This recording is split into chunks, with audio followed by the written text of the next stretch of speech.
આઝાદીના 80 વર્ષ બાદ પણ જો આદિવાસી લોકોને પોતાના હક અને અધિકાર માટે ધરણા ઉપર બેસવું પડે તો સવાલ અહીંયાથી એ ઊભો થાય છે કે તો આ તો કેવી આઝાદી।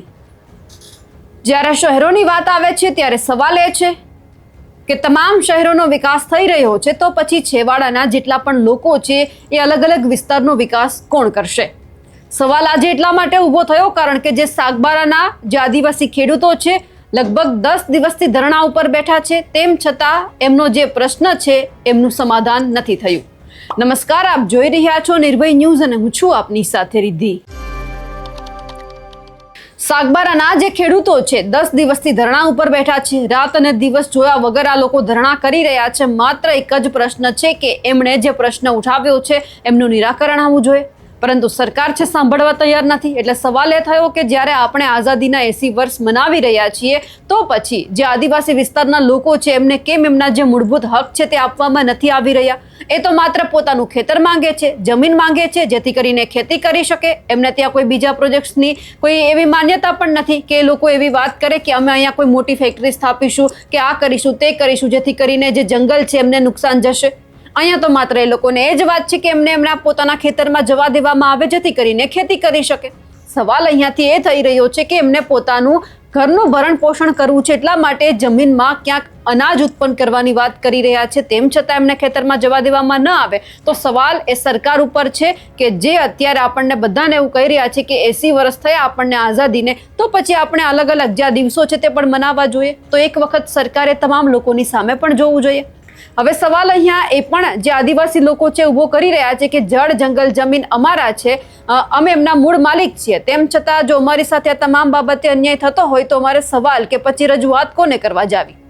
હવે જે રીતે બોગજ ગામની અંદરથી જે જંગલ વિસ્તારનો જે મામલો સામે આવ્યો હતો એ બાબતે જ્યારે ચૈતર વસાવા જેલમાં પણ બંધ છે તે બાબતે પણ હવે લોકો સવાલ ઉઠાવી રહ્યા છે ત્યાંના કે અમારા માટે લડી રહ્યા છે એટલા માટે એમને જેલમાં મોકલવામાં આવે છે। આ બધાની વચ્ચે આદિવાસી વિસ્તારના એક આગેવાન મેદાનમાં આવ્યા છે, તેઓ શું કહી રહ્યા છે તે પણ સાંભળીએ। નમસ્કાર દોસ્તો, હું છું ડોક્ટર એડવોકેટ અશ્વિન વસાવા ડેડિયાપાડાથી। ખાસ કરીને આદિવાસી ક્ષેત્રોમાં ગુજરાતના વિસ્તારોમાં એરિયા વિસ્તારોની વાત કરીએ તો ભારતના સંવિધાનમાં જ આર્ટિકલ 244(1) મુજબ ઉમરગામથી અંબાજી સુધી 5મી સૂચિમાં એરિયા વિસ્તાર આવે છે।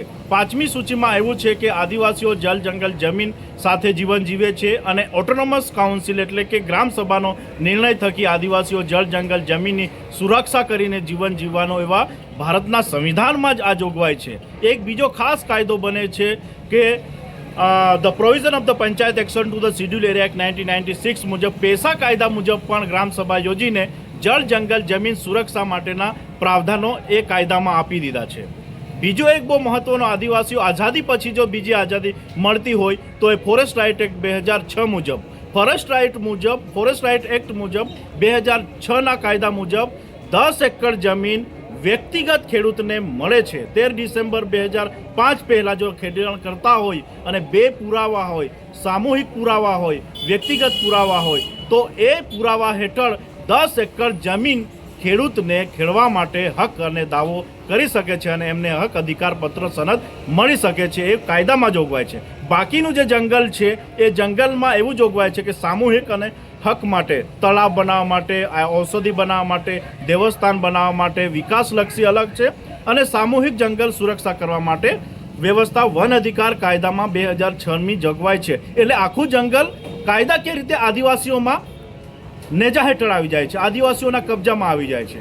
અને એક સાઈડ કહે છે કે ભારતનું સંવિધાન right to speech, right to equality, right to dignity, right to development theory એ ભારતના સંવિધાનમાં જ આપ્યું છે, પણ એક બાજુ જોવા જઈએ તો આદિવાસીનો આર્ટિકલ 275(1)નું બજેટ બને છે, પણ આ ગ્રામ્ય લેવલે હજુ સુધી આઝાદીના 80 વર્ષ થઈ ગયા છતાં પણ આદિવાસી ક્ષેત્રમાં હક અને અધિકાર આદિવાસીઓને મળ્યા નથી। દાખલા તરીકે કેવડિયાનો બનાવ બન્યો, કેવડિયામાં આદિવાસીઓની જમીન ગઈ।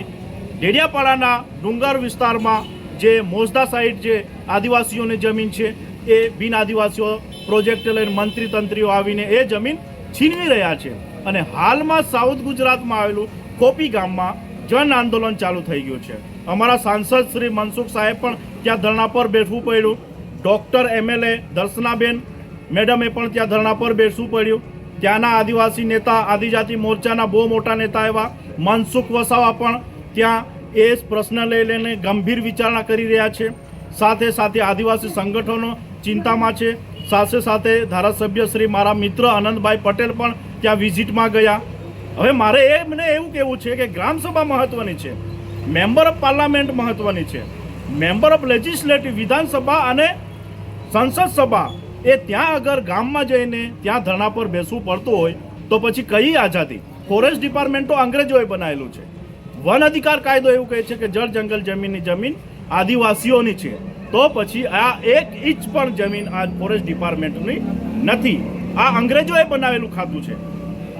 અને આ એક જે બનાવ બન્યો બોગસ ગામમાં, ત્યાં પણ ધારાસભ્ય શ્રી ચૈતરભાઈ વસાવા પણ નિર્દોષ છે.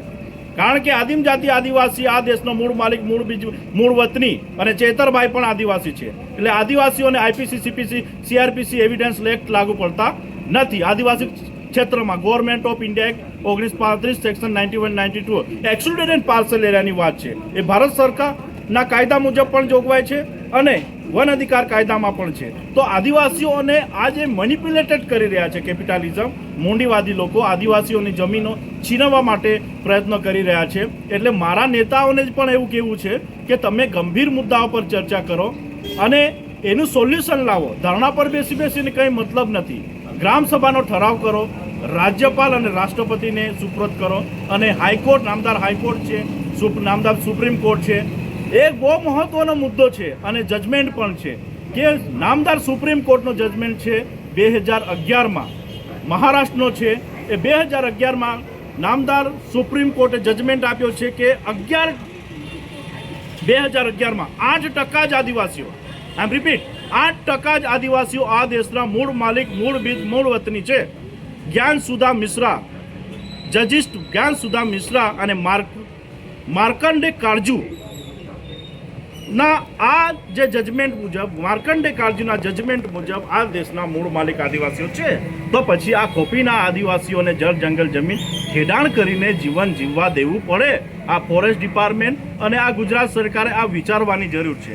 આદિવાસીઓ આ દેશના મૂળ માલિક છે. હવે ખેતી ના કરે તો જીવન કેવી રીતે જીવશે? શું આ પ્લાસ્ટિક ખાશે? પ્લાસ્ટિકના ચોખા ખાશે? પ્લાસ્ટિકવાળું દૂધ પીશે? એટલે આ દેશ કૃષિ પ્રધાન દેશ છે, એગ્રીકલ્ચર ડેવલપમેન્ટનો આ દેશ છે. એટલે ખોપીના અને આદિવાસી જે જેલ જંગલ જમીન ખેડાણ કરી રહ્યા છે એમણે હેરાન કરવાની જરૂર નથી. નહીં તો શું છે કે આદિવાસી પાછા બિરસા મુંડાનું ડીએનએ છે, તાત્યા ભીલનું ડીએનએ છે, શિલ્પત રાજાનું ડીએનએ છે. એટલે આ બહુ મોટી થિયોરી થઈ જશે. એટલા માટે એને મોટું આંદોલન કરવાની જરૂર નથી. એને આદિવાસીઓને ખેતીમાં જીવન રહીને, ગૌ રક્ષા કરીને, પશુ પક્ષીની રક્ષા કરીને, પ્રકૃતિ સાથે આદિવાસીઓને જીવવા દો, એવું મારે કહેવું છે. ડેડિયાપાડાથી હું છું ડૉક્ટર એડવોકેટ અશ્વિન વસાવા. ધન્યવાદ. હવે આદિવાસી આગેવાન દ્વારા જે રજૂઆત કરવામાં આવી છે તેમને લઈ આપ શું માનો છો? કમેન્ટ કરીને ચોક્કસથી જણાવજો. સાથે જ અમારી નિર્ભય ન્યૂઝ ચેનલને લાઇક, શેર અને સબસ્ક્રાઇબ કરવાનું ભૂલશો નહીં. નમસ્કાર.